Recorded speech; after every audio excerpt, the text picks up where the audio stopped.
பாட்டி இன்னைக்கு பிறந்த நாள் எப்படி ஃபீல் பண்றீங்க? வேற பேத்திகெல்லாம் என்ன எப்படி இருக்கிறாங்க, எப்படி பார்த்துக்கிறாங்க?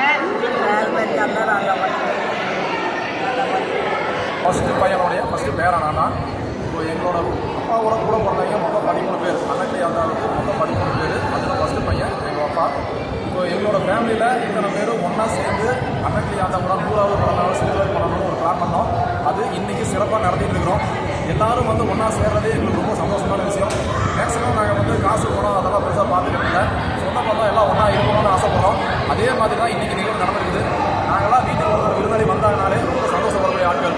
முதல்லாம் வந்து யார் வர்றாங்க, அடுத்தவங்களாம் வீட்டுக்குள்ளே வருவாங்க, பேசுவாங்க, அந்த மாதிரிலாம் இருப்பாங்க. அப்படிலாம் இல்லை. இப்போ நாங்களாம் வந்து ரொம்ப ரொம்ப சந்தோஷப்படுவோம். ஒவ்வொரு ஃபேமிலியும் ஒருத்தரை மீட் பண்ணும்போது யாராவது வீட்டுக்கு வந்தாங்கன்னா பயங்கர ஹாப்பியாக இருக்கக்கூடிய ஒரு ஃபேமிலி எங்கள் ஃபேமிலி.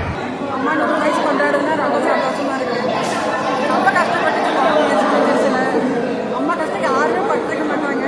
ஆனால் அம்மா எல்லாம் தாண்டி வருஷம் வாழ்ந்து பாட்டி என்னென்னு சாப்பிடுவாங்க இது மாதிரி? அம்மா மெயினாக களி கம்மன் ஜூஸ் ஒன்றா களி கலர்னா கொண்டு ஓடுவேன். அம்மா இங்கே இருந்தாங்க. செய்திகளை உடனுக்குடனும் துல்லியமாகவும் தெரிந்து கொள்ள சப்ஸ்கிரைப் பண்ணுங்க.